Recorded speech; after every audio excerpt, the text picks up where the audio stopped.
The sun had just begun to rise over the wide sprawl of Los Angeles, casting a soft golden glow across the old Spanish-style rooftops of Olvera Street. The scent of fresh churros mixed with the faint aroma of incense from the nearby church. It was in this early light that Elena Morales stood in front of the old brick walls of the El Pueblo, the Los Angeles historic monument, clutching a weathered notebook that once belonged to her grandfather.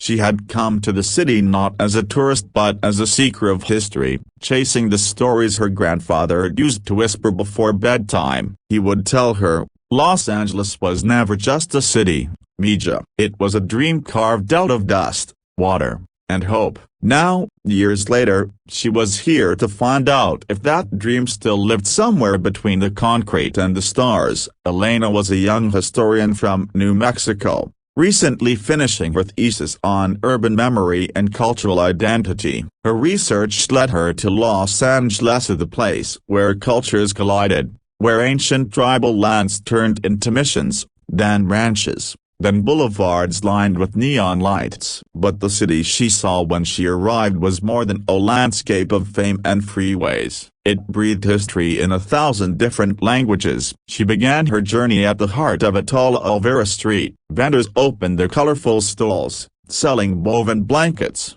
hand-carved guitars, and bright papal picado flags that fluttered gently in the morning breeze. She imagined what it might have been like in 1781, when Spanish settlers and Mexican families walked the same cobblestones, unaware that the little pueblo would one day become the city of angels. An old man with silver hair was painting a mural near a taco stand. The mural showed Los Angeles through time, native tribes fishing by the river, Spanish friars building missions, Hollywood cameras flashing, and the modern skyline rising above it all. Elena approached him. "That's beautiful," she said softly. The man smiled without stopping his brush. "This city has too many faces. You have to paint them all, or you lie." He looked at her notebook and asked, "You studying or remembering?" "Both," she said. "My grandfather grew up here, before the freeways cut through everything. I'm trying to understand what it used to be." He dipped his brush into crimson paint and said, "Then you'll have to listen, not just look. The city talks to those who wait long enough." That was how it started her slow, intimate journey into the soul of Los Angeles. By noon, she took the metro to Union Station. The grand building stood like an old cathedral of movement, its Spanish arches and polished tiles glinting under the sunlight. It smelled faintly of leather, coffee, and memory. People rushed past her with suitcases, yet the air felt timeless. Her grandfather once told her that Union Station was where he had met her grandmother, just after returning from the war. He said the floor still remembered their footsteps. She found herself standing at the same marble spot described in his letters. For a moment, she could almost see two young souls in the 1940s, dressed in the optimism of post-war America, believing that love and Los Angeles could last forever. She sat down on a bench and took out a letter he had written in 1947. The ink had faded, but his words were still strong. "If you ever come here, remember that this city was not built overnight. It was stitched together by people who refused to give up, even when the desert told them they couldn't live here." When she looked up, she noticed a janitor sweeping near the columns. He was humming an old Mexican folk tune. It was the same song her grandfather used to sing. Elena smiled quietly, realizing that some things never leave a city, they echo through its people. Later that afternoon, she made her way to the San Gabriel Mission. The white adobe walls stood solemnly against the sky, carrying centuries of whispers. Inside, candles flickered along the pews, illuminating old wooden carvings of saints. She traced her fingers across the cool stone, feeling its age beneath her skin. A nun approached her gently and asked, "Are you here to pray, or to remember?" "Maybe both," Elena replied. The nun nodded knowingly. People forget that this was once the heart of Los Angeles. Before the lights, before the fame, the city was a promise. Every soul who came here wanted to begin again. Outside the mission, she sat beneath an olive tree, writing in her notebook. Los Angeles is not one story, it is millions of small beginnings. That evening, the city transformed, the sun dipped behind the Hollywood Hills, and the skyline shimmered like molten gold. From downtown to Santa Monica, lights blinked through life via each window, each street lamp a heartbeat in the great living body of the city. Elena took a bus toward Hollywood Boulevard. The streets buzzed with the music of different languages: the Spanish, Korean, Persian, English, and laughter. Tourists took selfies near the Walk of Fame, but Elena wasn't looking for stars on the ground, she was looking for stories in the air. She found herself outside the Egyptian Theater,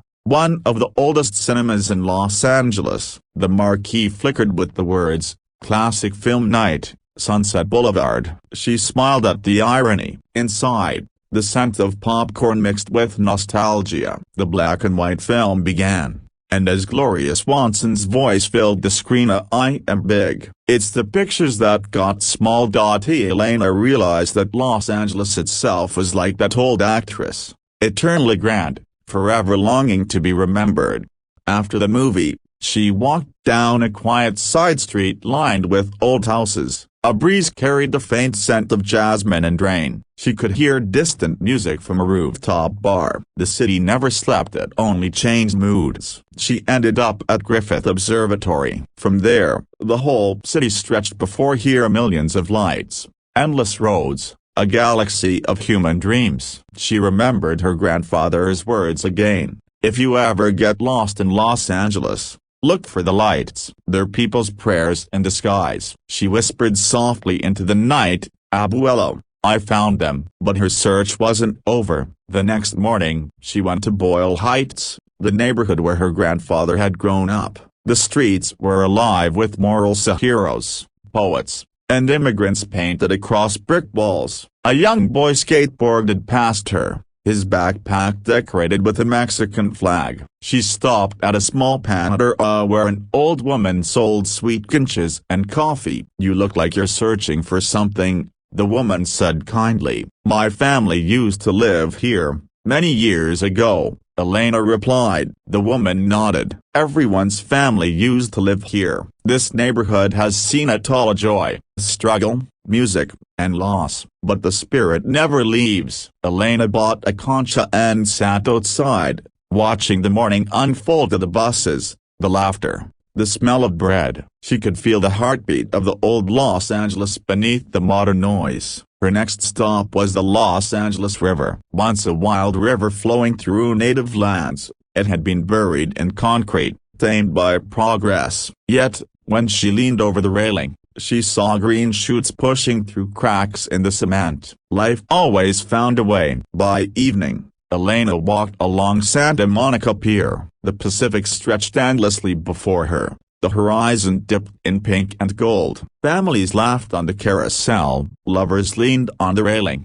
and the Ferris wheel spun like a dream repeating itself. She realized that every corner of Los Angeles carried a story of arrival: a dreamer, a worker, a musician, a painter, a refugee, a poet. The city was built by those who came chasing something greater than themselves. As night deepened, she opened her notebook one last time. Her words flowed freely now, no longer about history as a subject, but as a living pulse. Los Angeles is not defined by its skyline, but by the echoes that live between its buildings. It was born from native prayers, baptized by Spanish bells, and raised by the restless hearts of dreamers. Every mural, every song, every freeway is a chapter in its unfinished story. This city never stands still because it is always becoming. It remembers everything. A soft wind carried the smell of the ocean as she wrote. The lights of the Ferris wheel reflected in her eyes like constellations. She thought of her grandfather again, how he had come here with nothing but hope, and how the city had given him both struggle and beauty. When she closed her notebook, a sense of peace settled over her. She had come looking for history, but what she found was legacy. Los Angeles was not just a historical city, it was a living memory, still growing, still dreaming. As she walked back toward the city, she heard the sound of distant music drifting from the boardwalk, a mix of mariachi, jazz, and soft rock, all the sounds of Los Angeles blending into one timeless song.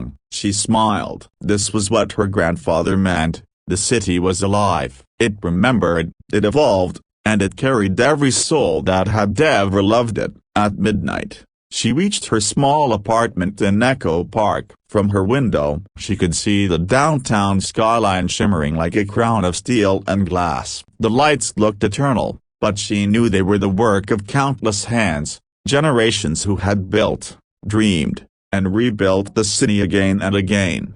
She whispered to herself, "Los Angeles, you are the story." Outside, the city hummed, a mixture of history and heartbeat, of past and present folded together. Somewhere in the distance, church bells from an old mission rang softly, blending with the roar of traffic and laughter from a late-night cafe. Tilde copyright. The echoes of centuries spoke through that sound. And as Elena drifted into sleep, she realized that Los Angeles would never stop telling its story, because every person who came here added a new line, a new dream, a new beginning to its endless, shimmering history. The city of angels never forgets, it only keeps becoming.